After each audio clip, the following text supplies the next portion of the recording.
¿Cómo estamos, chicos? Gusto de poder saludarlos el día de hoy. Comenzamos calmado, escuchando Fall de Lisa Hannigan. De verdad, darle la bienvenida.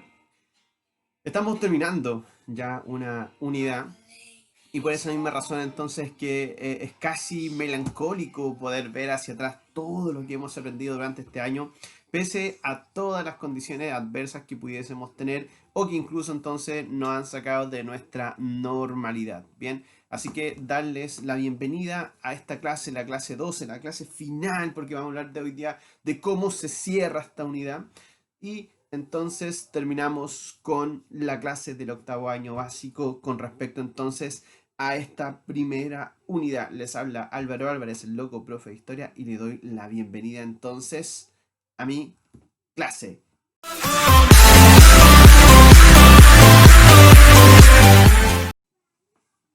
Tal como lo hemos estado diciendo, chicos, la historia universal ya es el estudio entonces del tiempo en el cual el hombre ha vivido durante todo este periodo y que cómo se ha ido transformando desde ser pequeños bandas nómades recolectores a grandes civilizaciones.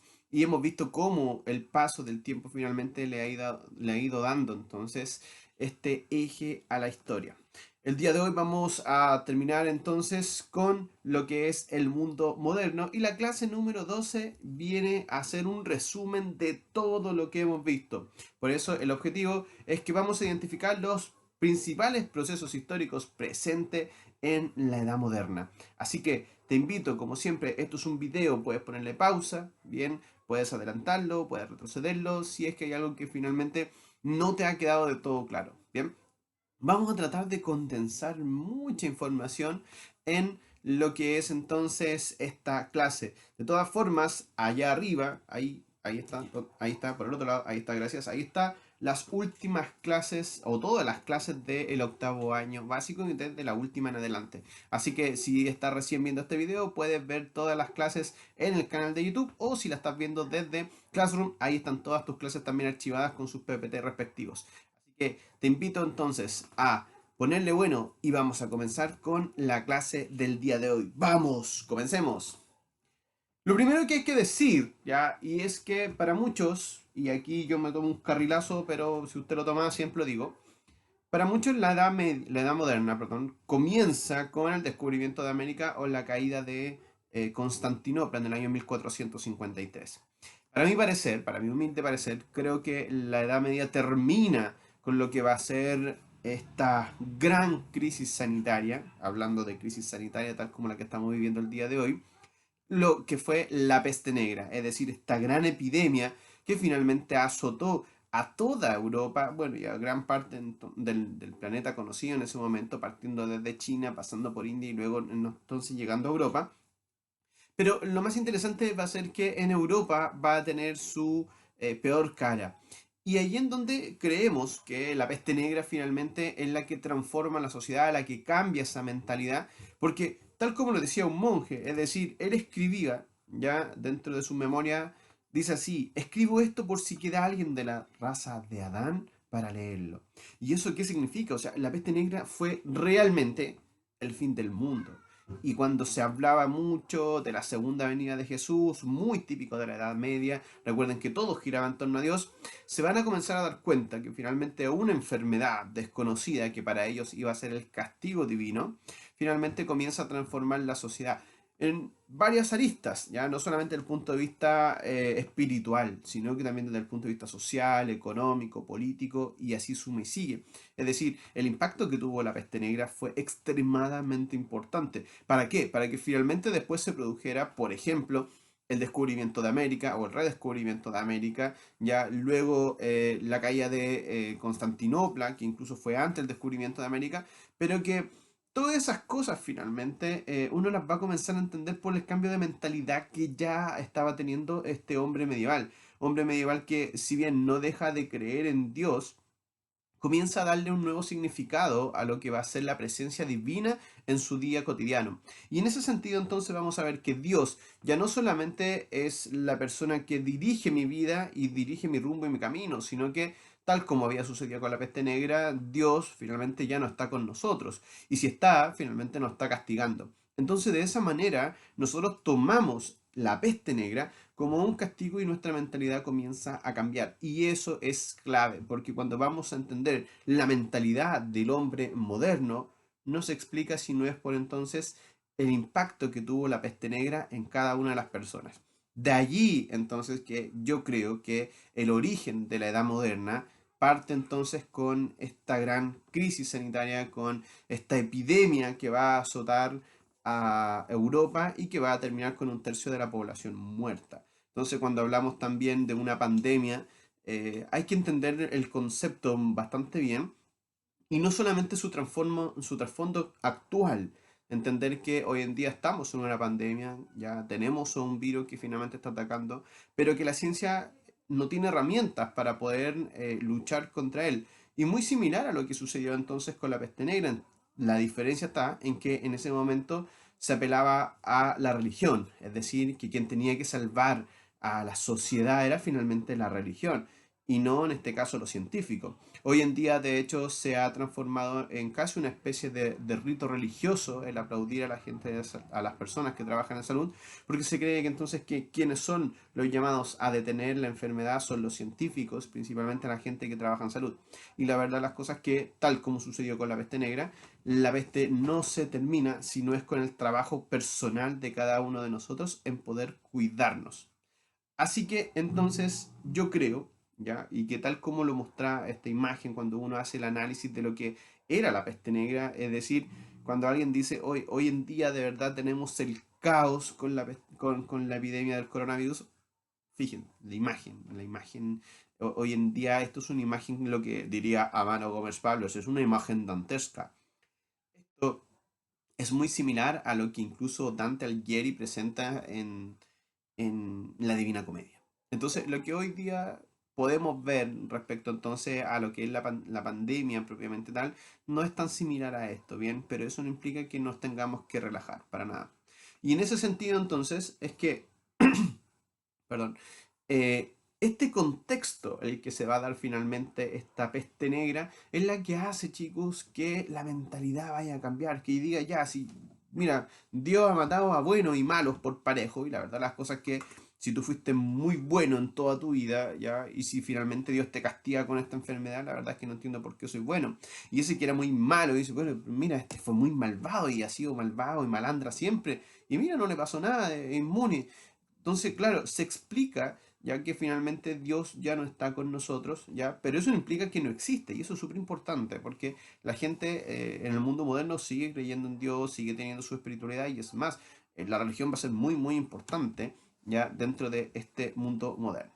A partir de eso aparece lo que nosotros conocemos como el humanismo. Y allí hay varios personajes que son precursores del humanismo. A mí me encanta, yo de hecho ya lo hice leer el libro La Divina Comedia de Dante Alighieri, ¿ya?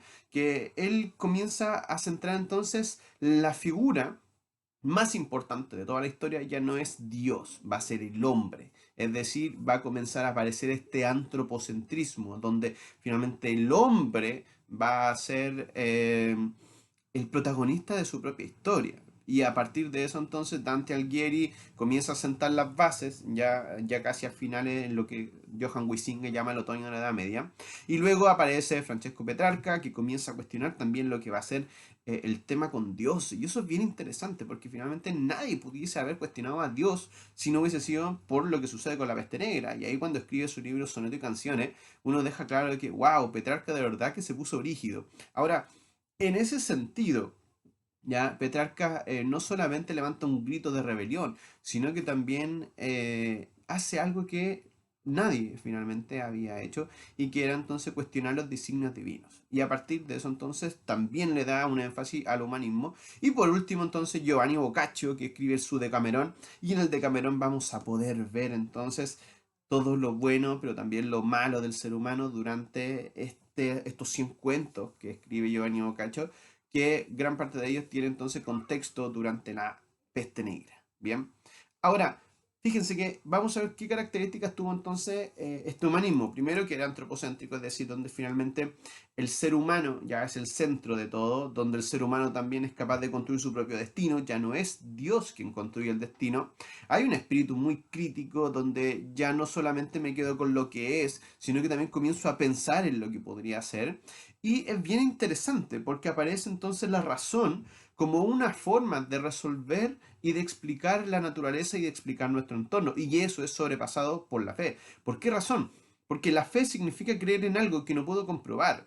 Entonces, la razón comienza a decir, no, o sea, yo voy a comenzar a creer en lo que finalmente es comprobable.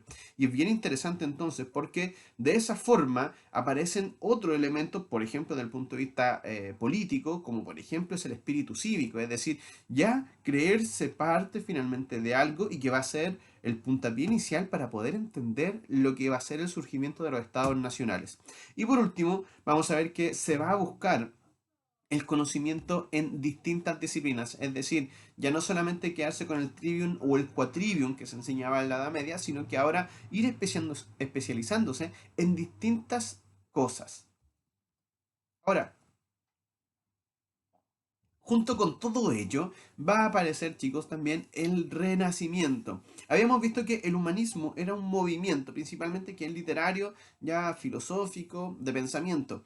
Pero el Renacimiento va a ser un movimiento más bien artístico y se va a dar en dos etapas. En el 480, ya principalmente enfocado en Florencia, con lo que va a ser los mecenas, es decir, personas privadas que buscan a través de sus propios ingresos pagarle a artistas para que trabajen finalmente para ellos. Y por el otro lado, el 580, que se va a dar en el siglo XVI, y vamos a ver que quien financia las obras del 580 es principalmente la Iglesia Católica. Y ahí, ojo, va a quedar la grande, sobre todo cuando comienza a trabajar Miguel Ángel para el Papa. Y eso va a provocar de que la Iglesia Católica quede sin recursos y comience a echar mano a lo que va a ser la venta de indulgencias y que va a provocar lamentablemente para la Iglesia, ya la querella con respecto entonces a las indulgencias y que finalmente termina la Reforma Protestante.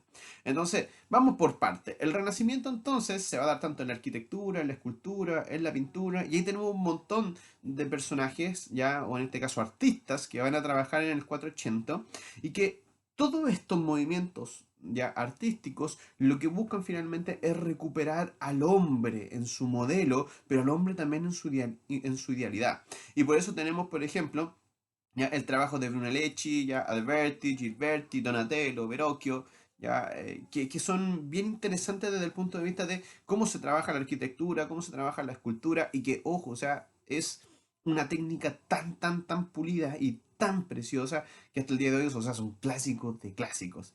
Y por último, fíjense que desde el punto de vista de la pintura, yo voy a dejar para el último el que me gusta porque está Fray Angélico, Masaccio, Mantegna, pero también está Sandro Botticelli, que para mí es mi artista favorito, ¿ya? En cuanto a pintura, y de verdad que comienzan entonces no solamente a pulir una técnica, sino que además de eso, a poder ser parte finalmente de algo que va más allá de la técnica o va más allá de la temática, sino que más bien en cómo finalmente se recupera, ¿ya?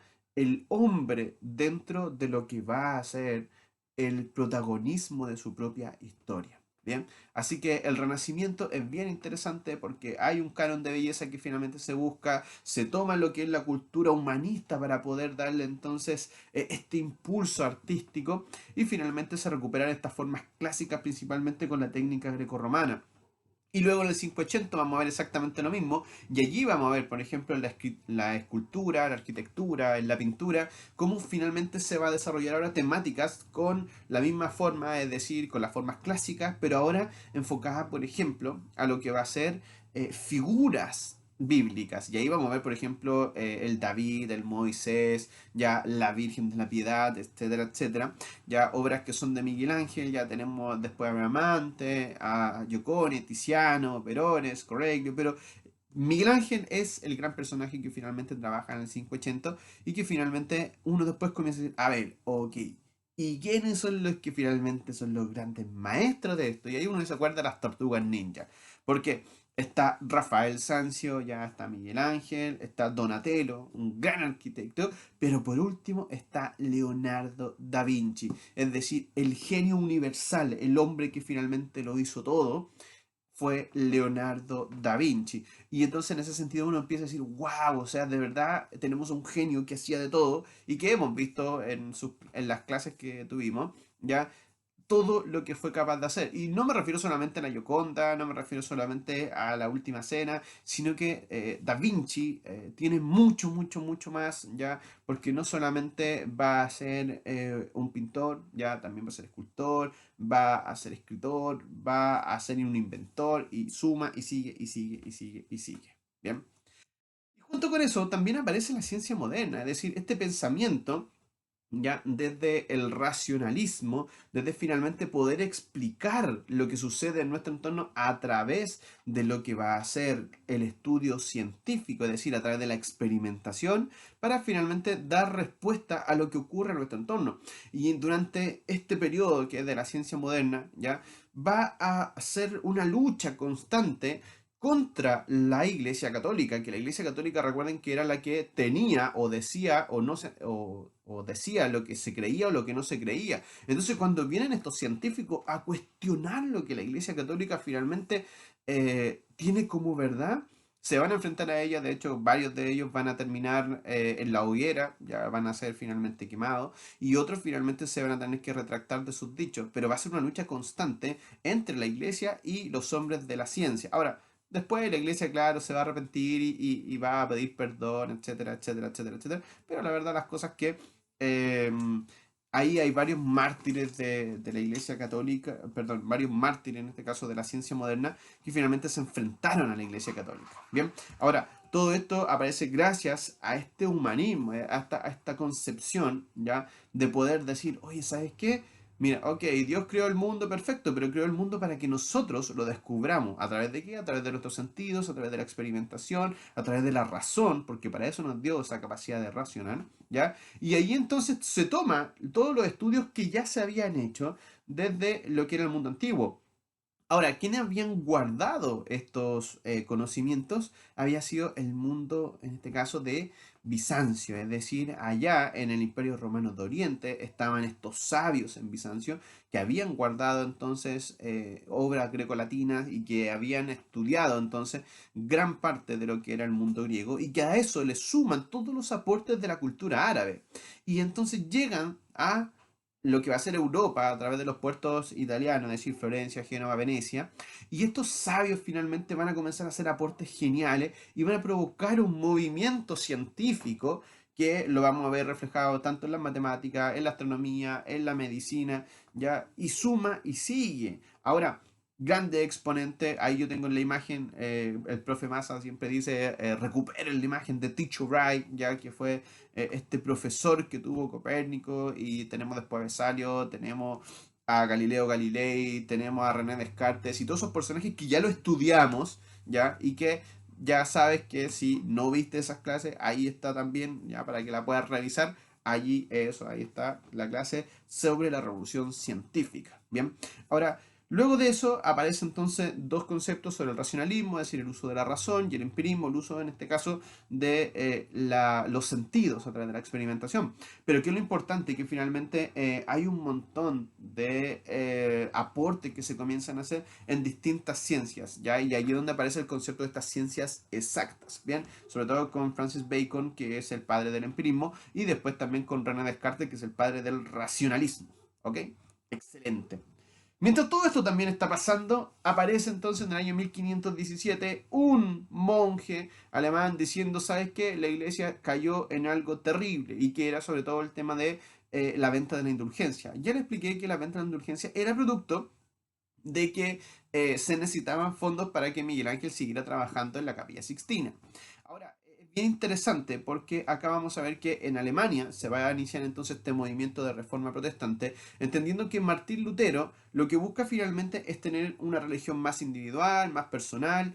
Hasta este momento, o sea, la Biblia estaba en latín, o sea, nadie conocía la Biblia, ya nadie escuchaba la Biblia en su idioma, sino que solo y solamente los curas y los papas, ya, y los sacerdotes, y solamente la casta eclesiástica finalmente podía interpretar la escritura. Entonces, la verdad las cosas es que comienza a haber toda una crítica y aquí también se aprovecha el book desde el punto de vista, en este caso político, es decir, los príncipes alemanes van a ocupar la Reforma Protestante para poder cortar relaciones con Roma y de esa manera entonces poder separarse ya y dejar la influencia romana ya en los territorios alemanes. Bien, ahora eso es bien interesante porque va a dar paso entonces dentro del movimiento reformista a tres iglesias protestantes.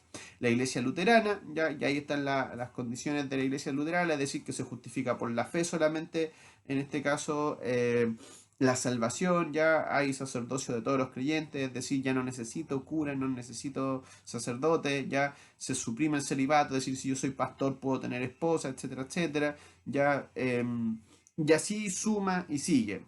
Y el calvinismo, que es muy similar al luteranismo, pero la diferencia está en que ellos creen en la predestinación, es decir, que el hombre ya tiene su camino prefijado por Dios y que finalmente el desarrollo que él tenga durante la vida nos va a dar luces de que si Dios finalmente nos quería y nos tiene lista la salvación o si no, o simplemente ya vamos a ser condenados. Y eso lo podemos ver a través de los recursos económicos. Es decir, mientras yo más luquitas tenga y mientras más plata tenga, finalmente significa que yo me voy a salvar. Si yo soy pobre, significa entonces que Dios a mí me tiene ahí sentenciado. ¿Y eso por qué? Porque finalmente Juan Calvino cree que los ricos sí pueden entrar al cielo. Ahora ustedes entenderán que ya para los catolicismos, los ricos no pueden entrar al cielo por una sencilla razón, porque Dios, o sea, perdón, Jesús ya le había dicho que era más fácil que un camello entre por la aguja, en el ojal de una aguja, ya a que un rico entre al cielo, ¿bien? Entonces Calvino le da una esperanza a toda una clase burguesa que están haciendo gracias a lo que va a ser el capitalismo, ¿bien? Y ahí entonces se separa esta iglesia del Estado, que era muy importante porque entonces la iglesia pasa a ser una entidad más bien separada de lo que era el poder político. Y por último aparece el anglicanismo, que finalmente lo que busca es separar la iglesia inglesa de la iglesia católica simplemente para poder divorciarse. Y ahí tenemos toda la historia de amor entre Enrique VIII y sus 6 mujeres, pero principalmente con Ana Bolena, ya que es la que finalmente le pide divorciarse para poder entonces darle un heredero, cosa que nunca sucedió y es bien interesante cómo se da la historia en Inglaterra. Bien, ahora, ¿cuál fue la respuesta de la Iglesia Católica? Tarde, muy tarde la respuesta, ya había hecho correr mucho lo que era la reforma en Europa, pero simplemente en el Concilio de Trento, que se dio en 3 oportunidades, finalmente se da una respuesta ya a lo que la Iglesia finalmente buscaba, manteniendo los sacramentos y además de eso entonces otorgando algunas condiciones para la salvación, como por ejemplo también en realizar buenas obras. Bien, ahora, ¿qué es todo lo más importante de todo esto? Que además del punto de vista espiritual, desde el punto de vista político, finalmente se dan las guerras de religiones. Y son una serie de conflictos que se van a dar en Francia, son de hecho 8 las guerras de religiones, y que son finalmente luchas entre católicos y hugonotes. Los hugonotes son los protestantes, o en este caso los calvinistas, ya que vivían en Francia. Entonces, a partir de eso se le hace, o sea, se hace una lucha, ya que finalmente termina después de muchos, muchos años, ya donde finalmente se aceptan ya las religiones y se hace finalmente una tregua y que a partir de eso entonces ya podemos decir que se acaba la guerra de religiones. Sin embargo, todo esto que nosotros hemos estado hablando va a servir para qué? Para el surgimiento de estas monarquías nacionales. Es decir, porque primero, las monarquías comienzan a decir, ¿sabes qué? Miran, vamos a juntar, vamos a unificar estos territorios debido a qué cosa. Aquí ya los señores feudales en la Edad Media ya no tenían tanto poder, sobre todo porque no podían defenderse frente a un ejército permanente que tenga que tener en este caso un rey. Y ya el uso del cañón, y esto es bien interesante como arma, porque el cañón finalmente le termina con los bastiones, es decir, termina con los castillos. Yo pongo un castillo muy amurallado, pero con un par de cañones me lo echo abajo. Entonces, en ese sentido, es bien interesante cómo desde las monarquías nacionales entonces comienza a unificar los reyes sus territorios que durante la Edad Media habían perdidos. Y ahí entonces donde la nobleza comienza ya a someterse a lo que van a ser los signos del rey y finalmente comienza a haber una organización interna. ¿Qué cosas son las que finalmente nos, a ver, ayudan para finalmente concentrar este poder en lo que es el surgimiento de este Estado moderno, la burocracia, es decir, el tener una serie de funcionarios que me hagan la pega a mí y que yo como rey finalmente simplemente tome las decisiones de lo que me están diciendo y lo que me están pidiendo entonces mis funcionarios. Bien, lo segundo es tener un ejército permanente. Es decir, si algún señor feudal no quería someterse al rey, perfecto, yo tomaba mi ejército, iba y finalmente destruía su castillo y sometía entonces al señor feudal. Y tercero, entonces, la diplomacia. ¿Para qué? Para que de esa forma entonces yo tenga un grupo especializado en relaciones exteriores, para que de esa forma entonces evitemos conflictos bélicos entre un país, o en este caso, perdón, un reino y otro. Entonces, en ese sentido, la diplomacia va a ser muy importante porque finalmente son los representantes del rey con personas exteriores y de esa forma se trata de mantener siempre el equilibrio. ¿Ok? Ahora, es bien interesante porque junto con el Estado moderno también aparecen las concepciones económicas, es decir, ya se armó desde el punto de vista religioso, lo hemos armado desde el punto de vista de las mentalidades a través de lo que va a ser el arte, el pensamiento racional, el pensamiento humanista, etcétera, etcétera. Además, lo hemos armado desde el punto de vista del poder político, es decir, se comienzan a rearmar estos países que son estados y que van a ser finalmente los reinos europeos. Y además de eso, entonces ahora se comienzan a rearmar desde el punto de vista económico. Y allí vamos a ver dos modelos económicos, ¿ya? O sistemas económicos que van a imperar en la época. El primero es el mercantilismo, ¿ya? Y que se basa en la acumulación de metales preciosos, es decir, donde yo finalmente voy a tener que acumular ya oro y plata para yo ver cuánta riqueza tiene en este caso mi reino. Ahora, eso es mucho súper claro de que lo hace España, ya sobre todo porque está saqueando desde el continente americano todo lo que son los metales preciosos que habían a través del concepto que nosotros entendemos como la colonia. Bien, ahora es bien interesante porque también busca tener una balanza comercial favorable, es decir, que vender más de lo que yo compro, ya se da una relación de manufactura entre la metrópolis y la colonia, es decir, en España se crean las cosas y se le vende a América y de América se le trae entonces los metales preciosos, principalmente el oro y la plata. Bien, y de esa forma entonces todo circula entre España y no hay fuga de capitales. Bien.